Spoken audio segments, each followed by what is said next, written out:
샬롬 반갑습니다. 2024 꿈미 VBS 주제 강의를 맡은 꿈미 부소장 백상원 목사입니다.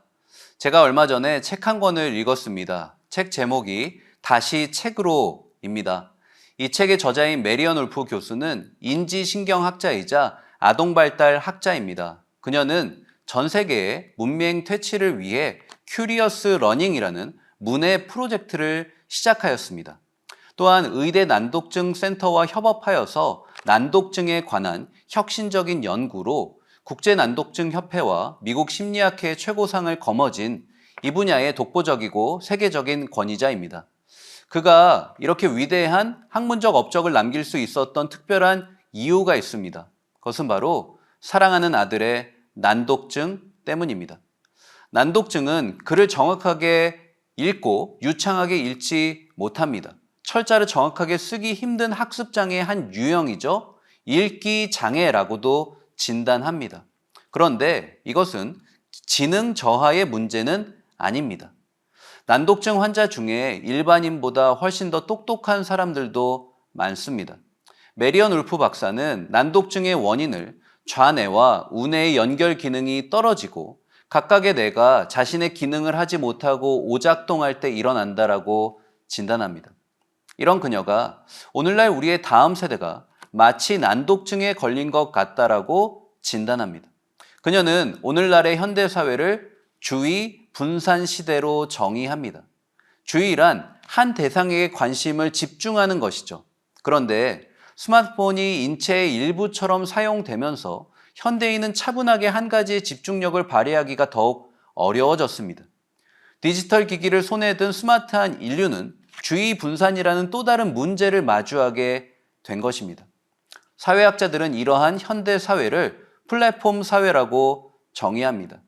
여러분, 플랫폼은 동일한 목표를 가진 이용자들이 모여서 다양한 가치를 창출하는 구조를 뜻합니다. 우리는 이미 수많은 플랫폼을 이용하고 있습니다. 쿠팡, 배달의 민족, 당근, 컬리, 오아시스, 유튜브, 틱톡, 페이스북, 인스타그램, 네이버, 카카오톡, 에어비앤비, 카카오 택시, 우버, 소카, 직방, 와 힘드네요. 등등 일상의 거의 모든 영역은 스마트폰의 애플리케이션으로 플랫폼과 연결됩니다. 이 플랫폼의 가장 큰 특징은 순간 접속입니다. 단 한 번의 클릭으로 순식간에 거대한 플랫폼 속으로 들어가서 내가 원하는 것을 빠르게 얻을 수 있습니다.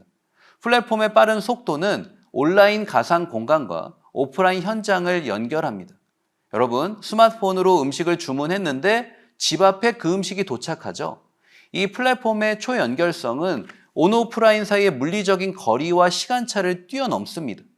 나의 모든 필요를 현실의 물리적인 제약과 상관없이 내가 원하는 대로 마음껏 통제할 수 있는 게 장점이죠. 하지만 이 플랫폼의 순간 접속은 우리의 일상을 교란시킵니다. 플랫폼 안에 들어가는 것은 쉬우나 나오는 것은 굉장히 어렵습니다. 여러분, 카카오톡을 여러분의 스마트폰에서 지우실 수 있으세요? 나는 문자 메시지로만 다른 이들과 소통하겠다? 가능할까요? 거의 불가능에 가깝습니다. 대한민국 국민의 95% 이상이 카카오톡을 쓰고 있기 때문이죠. 카카오톡으로 대화하지 않는다, 거의 대인관계 포기하는 것입니다. 플랫폼은 우리 일상을 강력하게 통제합니다.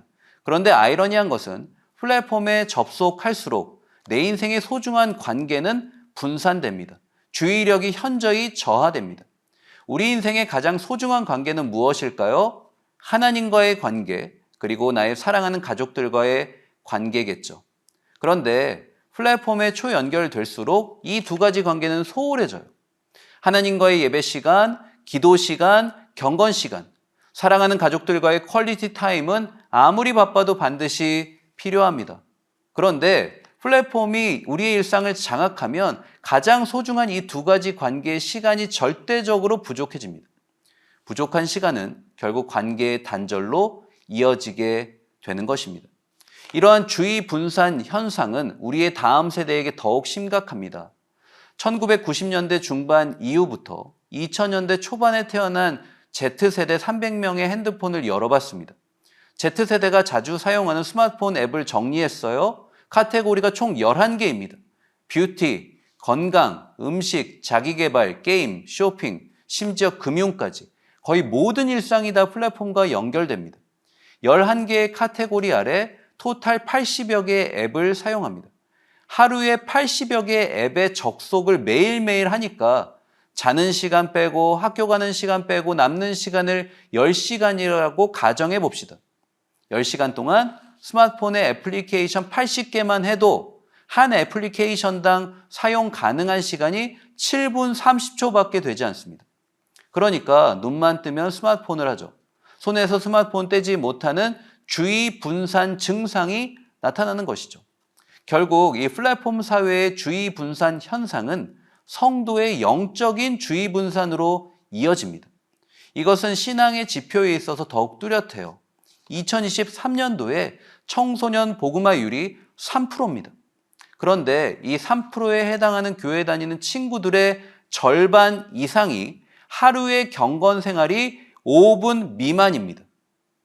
이처럼 우리의 다음 세대는 플랫폼 안에 갇혀서 하나님을 향한 집중력이 분산되고 있는 것입니다. 하나님을 향한 주의 분산 시대를 살고 있는 절대 소수의 다음 세대를 떠올리는데 성경의 한 인물이 떠오릅니다. 바로 다니엘입니다. 다니엘서가 시작될 때 다니엘의 나이를 학자들은 13세에서 15세 사이로 추정합니다. 다니엘은 오늘날로 치면 초등학교 6학년에서 중학교 2학년 정도 되는 어린 학생이었습니다. 이런 어린 나이에 나라가 망합니다. 그리고 바벨론 왕립학교에 입학합니다.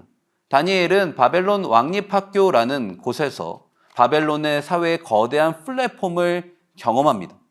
바벨론 왕립학교의 모든 활동은 하나님을 향한 다니엘의 집중력을 훼손합니다. 하나님을 향해 그를 산만하게 만들었습니다. 하지만 다니엘은 오히려 하나님의 말씀에 더욱 집중합니다. 그는 하나님께 순종하기 시작합니다. 그는 하나님의 말씀으로 자신의 인생에 꺼져가는 희망의 불씨를 살려 역전의 스토리의 주인공이 되죠. 저는 금년 여름에 우리의 다음 세대가 다니엘이 경험한 위대한 승리의 주인공이 되기를 소망합니다. 저와 여러분의 자녀들이 다니엘처럼 거대한 플랫폼 속에서도 하나님의 능력으로 위대한 승리를 경험하는 다니엘 제너레이션이 되기를 축복합니다. 첫째로 일과의 제목은 하나님의 백성은 뜻을 정해요입니다. 본문 말씀은 다니엘서 1장 1절로 8절까지의 말씀입니다. 성경 말씀은 다니엘의 삶에 닥친 급격한 삶의 변화로 시작합니다. 1장 1절 말씀입니다. 유다 왕 여호야김이 다스린 지 3년이 되는 해에 바벨론 왕 느부갓네살이 예루살렘에 이르러 성을 에워쌌더니 남유다에 여호야김이 왕이 된 지 3년째 바벨론 느부갓네살 왕이 군대를 이끌고 예루살렘을 포위합니다. 그리고 1년 뒤 느부갓네살 왕은 예루살렘을 완전히 점령합니다. 이후 다니엘은 식민지 포로의 신분으로 바벨론 왕립학교에 끌려가죠. 1장 3절부터 5절까지의 말씀은 바벨론 왕립학교에 대해 자세히 기록해요. 우선 3절과 4절 상반절 말씀에 보면 왕이 환관장 아스부나스에게 말하여 이스라엘 자손 중에서 왕족과 귀족과 몇 사람 곧 흠이 없고 용모가 아름다우며 모든 지혜를 통찰하며 지식에 통달하며 학문에 익숙하여 왕궁에 설 만한 소년을 데려오게 하였고 라고 기록하죠. 바벨론 왕립학교의 설립자는 3절 상반절의 왕, 곧 느부갓네살입니다. 그리고 바벨론 왕립학교의 교육 대상은 이스라엘의 왕족과 귀족 몇 사람이죠. 여기에 굉장히 까다로운 학생 선발 기준이 적용됩니다. 흠이 없어야 하고요. 용모가 아름다우며 모든 지혜를 통찰하며 지식에 통달하고 학문에 익숙해야 합니다. 바벨론 왕립학교는 신분부터 문무와 지덕체를 겸비한 최고의 인재상을 추구합니다. 바벨론 왕립학교의 교육 내용은 4절 하반절 말씀에 보니까 그들에게 갈대아 사람의 학문과 언어를 가르치게 하였고 라고 기록하죠. 갈대아 사람의 학문과 언어예요. 갈대아 사람이란 바벨론을 정복하여 갈대아 왕조를 세운 바벨론의 지배 계층입니다. 그들은 점성술과 천문학에 능통했고 전통적인 학문을 가르치고 보존하는 역할을 했습니다. 성경학자들은 4절 말씀에 갈대아 사람의 학문과 언어는 갈대아인들의 과학과 언어학이 결합된 지식으로 추정합니다. 그때 당시에 모든 과학 저술은 점토판에 바벨론식 서령 문자로 새겨졌다고 해요. 따라서 이 내용을 읽고 해석할 수 있도록 갈대아 사람의 언어인 아람어와 더불어서 바벨론어와 서령 문자 쓰기 훈련을 철저히 했을 것으로 추정합니다. 또한 5절 말씀에 보니까 바벨론 왕립학교 학생들은 왕의 음식이 제공되었으며 3년의 교육기간을 마치면 테스트를 거쳐서 바벨론의 관리로 임용되었다고 합니다. 바벨론 왕립학교는 느부갓네살이 이스라엘을 지배하고 자신의 통치를 강화하기 위해 만들었던 교육 플랫폼에 불과하였습니다. 바벨론 왕립학교라는 거대한 플랫폼에 갇힌 다니엘의 인생, 그의 인생에는 4가지 고난이 동시에 몰아칩니다. 첫째로 사회적인 붕괴입니다. 다니엘은 하나님께서 정통성을 인정하신 유다 지파의 왕족 출신입니다. 왕족이면 굉장히 부유했겠죠? 모든 게 풍요롭고 넉넉했을 거예요. 누가 그에게 뭐라고 하겠습니까? 그의 노력에 크게 좌우되지 않고 그는 남유다 사회의 슈퍼갑이 되었습니다. 한마디로 그는 부모의 사회적 성공을 기반으로 무임승차한 인생입니다. 그런데 바벨론에 의해 남유다가 붕괴되자 다니엘의 인생은 추락합니다. 그는 왕족에서 하루아침에 식민지 포로로 인생이 뒤바뀝니다. 둘째로 문화적인 이질감이죠. 다니엘은 뼛속 깊이 히브리 문화와 가풍에서 자랍니다. 하지만 이런 그가 포로가 되어 바벨론 왕립학교에 입학하게 되면서 그는 바벨론 문화에 강제 적응해야만 합니다. 이러한 상황은 사춘기 청소년의 건강한 정체성 형성에 방해 요인이 될 수 있었습니다. 셋째로 경제적인 몰락입니다. 식민지는 지배국가의 모든 재산이 귀속되죠. 남유다의 상속법은 다니엘이 부모의 재산을 물려받을 수 있는 권리를 보장합니다. 하지만 이제 바벨론에 의해 남유다가 사라지면 이스라엘의 상속법은 법적 효력 자체를 상실합니다. 다니엘은 하루아침에 자기 부모의 재산을 단 한 푼도 상속받을 수 없게 되었습니다. 넷째로 정서적인 단절입니다. 사춘기 자녀는 굉장히 모순적입니다. 부모의 품에서 떠나기를 원하나 누구보다 부모의 손길이 필요하죠. 질풍노도의 시기에 유리처럼 민감한 내면은 부모의 따스한 사랑과 지속적인 관심이 반드시 필요합니다. 부모의 손길이 가장 필요한 시기에 다니엘은 부모의 부재로 인한 큰 단절감을 경험합니다.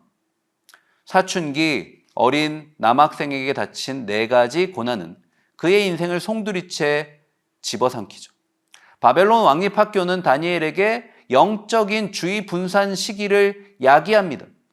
하지만 다니엘은 거대한 플랫폼 너머에 계신 위대하신 하나님을 바라보죠. 본문 8절 상반절 말씀에 보니까 다니엘이 뜻을 정하여 라고 성경은 기록합니다. 다니엘이 정한 뜻은 8절 중반 이하에 보면 자기를 더럽히지 아니하도록 환관장에게 구하는 것이죠. 다니엘은 느부갓네살 왕의 음식과 포도주를 먹는 것이 자신의 영혼을 더럽히는 거라고 확신합니다. 이 확신은 그의 목숨을 담보로 한 위험한 확신이었어요. 그렇다면 자신의 목숨도 마다하지 않았던 이 확신의 근거는 도대체 무엇일까요? 크게 3가지 내용으로 정리됩니다. 첫째로 율법은 고기를 피째 먹는 것을 금지합니다. 둘째로 율법은 부정한 동물의 고기를 먹는 것을 금지하고요. 셋째로 율법은 우상에게 바쳐진 음식 먹는 것을 금지합니다. 역사학자들에 따르면 고대 근동에서는 우상에게 바쳐진 최상의 음식을 왕과 귀족들이 먹었다고 합니다.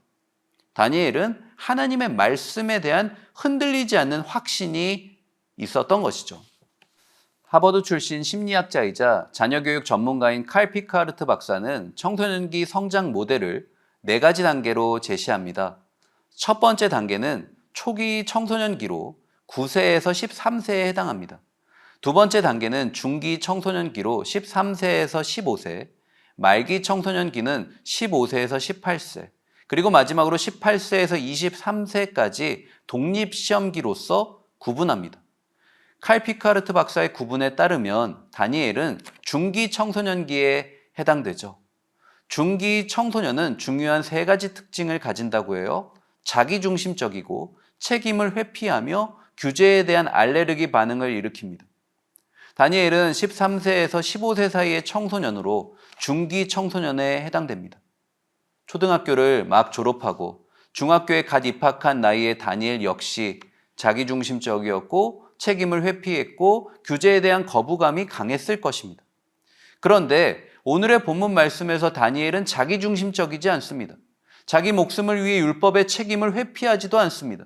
율법 조항에 대한 거부감도 전혀 없습니다. 다니엘은 사춘기 남학생으로서의 본능을 극복하고 하나님 앞에서 뜻을 정합니다. 어떻게 가능할 수 있었을까요? 하나님의 말씀에 대한 확신, 하나님의 말씀에 대한 확신이 있었기 때문이에요. 하나님의 말씀을 붙들면 우리 인생은 더 이상 흔들리지 않습니다. 하나님의 말씀을 붙들면 이 세상의 트렌드에 휩쓸리지 않습니다. 2022년 미국 애리조나 크리스천 대학 문화연구센터의 조사에 따르면 미국의 크리스천 가정의 4%만 기독교 세계관으로 자녀를 양육하고 있다고 합니다. 나머지 96%는 혼합주의적인 세계관에 매몰되어 있다는 충격적인 조사 결과가 있습니다. 왜 이런 일이 일어날까요? 하나님의 말씀에 대한 확신이 부모에게 없기 때문입니다. 플랫폼 사회가 양산한 물질 만능주의, 성공지상주의, 동성애, 음란, 쾌락 앞에 우리의 다음 세대가 하나님의 말씀으로 승리할 수 있기를 주님의 이름으로 간절히 축복합니다. 둘째로 이과의 제목은 하나님을 믿으며 용감하게 살아요입니다. 본문 말씀은 다니엘서 3장 16절로 23절까지의 말씀입니다. 다니엘서 3장에서 느부갓네살 왕은 금신상을 만듭니다. 그리고 모든 백성들에게 금신상을 숭배할 것을 명령하죠. 5절 하반절 그리고 6절 말씀입니다. 느부갓네살 왕이 세운 금신상에게 절하라. 누구든지 엎드려 절하지 아니하는 자는 즉시 맹렬히 타는 풀무불에 던져 넣으리라 하였더라. 느부갓네살 왕은 금신상에 절하지 않으면 풀무불에 던지겠다고 겁박합니다. 그러자 다니엘의 세 친구들이 이렇게 대답하죠. 다니엘서 3장 17절 18절 말씀입니다. 왕이여, 우리가 섬기는 하나님이 계시다면 우리를 맹렬히 타는 풀무불 가운데서 능히 건져내시겠고 왕의 손에서도 건져내시리이다. 그렇게 하지 아니하실지라도 왕이여, 우리가 왕의 신들을 섬기지도 아니하고 왕이 세우신 금신상에게 절하지도 아니할 줄을 아옵소서. 아멘. 다니엘의 세 친구들은 금신상에 절할 것을 단호히 거부합니다. 그들은 하나님이 자신들을 반드시 지켜주실 것이라는 믿음이 있었어요. 또한 그리 아니하실지라도 그들은 오직 하나님 이외에 다른 신에게 절하지 않겠다는 믿음이 있었습니다. 우리는 이 지점에서 한 가지 중요한 인사이트를 발견합니다. 그것은 바로 믿음으로 살기 위해서는 반드시 인간의 본능을 극복해야 한다는 사실이에요. 학자들에 따르면 풀무불은 섭씨 1000도 정도라고 합니다. 그런데 느부갓네살 왕이 7배나 더 뜨겁게 하라고 뒤에서 말하지 않습니까? 단순히 수치상 계산하면 7000도가 돼요. 태양 표면의 온도가 6000도로 알려져 있는데 다니엘의 세 친구들은 인간으로서 도저히 감당할 수 없는 극한의 풀무불에 던져진 것이죠. 유명 심리학자 매슬로우는 인간의 욕구 5단계 이론을 제시합니다. 이 이론에 따르면 인간은 누구나 5가지 욕구를 갖고 태어납니다. 생리적 욕구, 안전 욕구, 사랑과 소속 욕구, 존경 욕구, 자아 실현 욕구입니다. 인간은 이 5가지 욕구 중에 가장 기초적인 것부터 차례로 만족하려는 성향을 가집니다. 이 중 두 번째 욕구가 안전 욕구입니다. 신체적, 감정적, 경제적 위험으로부터 보호받고 싶은 욕구입니다. 다른 말로 상해 회피 욕구입니다. 다니엘의 세 친구의 선택은 죽음과 직결되잖아요. 죽음은 우리 인생의 한계선이 있지 않습니까? 더 이상 인간의 힘이 미치지 못하는 막다른 골목입니다. 다시는 되돌아올 수 없는 우리 인생의 벼랑 끝이고 낭떠러지입니다. 다니엘의 세 친구는 자신의 목숨까지 잃을 수 있다는 사실을 잘 알고 있었어요. 분명히 안전 욕구와 상해 회피 욕구가 마음에서 불일 듯 일어났겠죠. 어린 그들에게 있어서 이것은 감당할 수 없는 무거운 짐이었습니다. 하지만 그들은 놀랍게도 자신의 본능을 극복합니다. 하나님의 말씀에 순종하죠. 사랑하는 여러분, 반드시 기억하시기를 바랍니다. 하나님의 말씀에 순종하는 믿음의 사람은 반드시 본능을 극복해야 할 줄로 믿습니다. 저와 여러분이 하나님의 말씀에 순종하기 위해 극복해야 될 본능은 무엇일까요? 하나님의 말씀을 순종하는 데 있어서 나를 가장 힘들게 하는 본능은 무엇입니까? 우리는 예수님보다 나를 더 사랑합니다. 예수님보다 내 꿈이, 내 가정이, 내 자녀가 더 소중해요. 예배 시간보다 쇼핑 시간이 더 즐겁습니다. 큐티 시간보다 여가 시간이 더 행복합니다. 예수님과 친밀하나 내 인생의 성공이 우선이죠. 예수님께 열광하나 내 인생의 타이틀이 더 중요합니다. 예수님은 나의 좋은 친구 맞습니다. 하지만 내 인생의 주인은 여전히 나 자신이죠. 오늘도 나를 찾아오시는 예수님께 어떻게 반응하십니까? 혹시 예수님을 문전박대하시지는 않습니까? 나를 향한 성령의 음성에 외면하고 있지 않습니까? 예수님, 제가 지금 좀 바쁘거든요. 제가 얼마나 바쁜지 아시잖아요. 아들 챙기고 집안일하고 남는 시간에 저도 제가 하고 싶은 것도 하고 싶어요. 우리는 하나님보다 나를 더 사랑하는 본능에 지배받죠. 특별히 본능은 하나님의 사명을 강하게 대적합니다. 본능과 사명은 비슷해 보여요. 하지만 그 대상과 그로 인한 결과는 천지차이입니다. 나를 위하면 본능입니다. 하지만 하나님을 위하면 사명이 됩니다. 본능에 집중할 때 우리는 예수님 때문에 당하는 고난을 도피합니다. 하지만 사명에 집중하면 우리는 예수님 때문에 고난을 돌파합니다.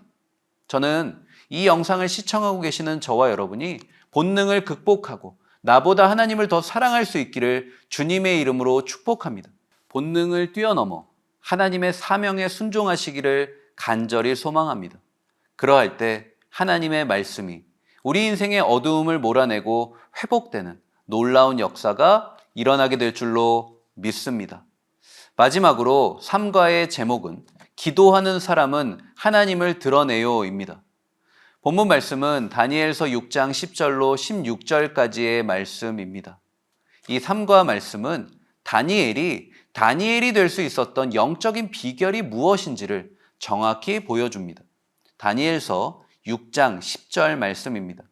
다니엘이 이 조서에 왕의 도장이 찍힌 것을 알고도 자기 집에 돌아가서는 윗방에 올라가 예루살렘으로 향한 창문을 열고 전에 하던 대로 하루 3번씩 무릎을 꿇고 기도하며 그의 하나님께 감사하였더라. 아멘. 성경 기자는 다니엘이 조서에 왕의 도장이 찍힌 것을 알고 있었다고 기록합니다. 여기서 왕이란 다리오 왕을 뜻합니다. 그리고 조서는 30일 동안 다리오 왕 이외의 신에게 기도하면 사자굴에 넣겠다는 내용의 문서입니다. 이 조서에는 다리오 왕의 도장이 찍혔기 때문에 30일 동안 반드시 시행되는 강제 법령이었습니다. 성경 기자는 다니엘이 이 사실을 알았다고 강조합니다. 다니엘은 자신이 처한 상황의 인과관계를 정확히 알고 있었습니다. 하나님께 기도하면 자신은 사자의 밥이 된다는 결과를 정확히 알고 있었습니다. 하지만 그는 집에 돌아가 전에 하던 대로 하루 3번 무릎을 꿇고 하나님께 기도합니다. 우리는 여기서 한 가지 중요한 영적 원리를 깨닫습니다. 그것은 바로 성도는 인과관계가 아닌 하나님과의 관계에 집중해야 한다는 사실이죠. 다니엘은 왕의 진미를 거부하면 자신은 죽는다는 인과관계가 아니라 하나님과의 관계에 집중했습니다. 다니엘은 10일이라는 시간이 신체의 급격한 변화가 확연하게 드러나기 때문에 충분한 그러한 인과관계를 알고 있었으나 하나님과의 관계에 집중하였습니다. 그러했기에 그는 자신의 본능과 기다림의 시간을 극복하고 하나님의 말씀에 순종할 수 있었던 것이죠. 저는 꿈미의 주만나 담당 목사로 6년 정도 사역을 했습니다. 다들 주만나로 큐티를 잘하고 계시리라 믿는데요. 주만나 큐티 세미나 중에 D형 큐티 세미나라는 게 있습니다. 귀납적 성경 연구에 기초한 큐티 방법론이에요. D형 큐티의 가장 중요한 특징은 인과관계에 집중하는 거예요. 우리가 성경을 읽을 때 잘 이해되지 않고 때로는 가슴에 와닿지 않는 이유는 개연성이 약하기 때문입니다. 2000년 전에 팔레스타인 땅에서 있었던 일이 21세기 대한민국의 수도 서울에서 살아가는 저와 여러분에게 개연성이 없는 것이죠. 개연성은 논리적인 인과관계에서 형성됩니다. 그래서 큐티는 이 본문의 인과관계에 주목해서 본문의 내용을 관찰하고요. 본문을 단순히 여러 번 읽는 것으로 그치지 않고 본문의 단락을 나눕니다. 그리고 단락의 주제문을 정리하고 그 정리된 주제문을 모아서 내용의 전체 줄거리로 삼습니다. 이렇게 하면 본문의 내용을 정확하게 이해하고 그 속에서 본문 말씀과 나의 삶의 개연성을 확보하게 됩니다. 그런데 아무리 본문을 잘 정리하고 아무리 보아도 이해되지 않는 대목이 성경에는 종종 등장하죠. 때로는 본문 말씀의 인과관계를 아무리 잘 정리해도 논리적으로 모순적이고 해석이 안 되는 부분이 나옵니다. 인과관계로 해석이 안 되는 부분이 있다는 것이죠. 그때 우리는 하나님과의 관계에 집중해야 합니다. 하나님께서 왜 이렇게 역사하셨을까? 하나님께서는 이 대목에서 어떠한 마음이셨을까? 등장인물의 이러한 행동은 하나님의 나라와 영광에 어떤 의미를 가질까? 등등을 생각하면서 나와 하나님의 마음을 일치하는 과정을 가져야 합니다. 성경 말씀 속에서 나와 하나님 사이의 유대감을 증진시키는 것이죠. 그러할 때 논리적인 인과관계로 해석되지 않던 본문 말씀이 하나님과의 관계에 집중할 때 그 속에 숨겨진 큰 은혜를 발견하게 되는 것입니다.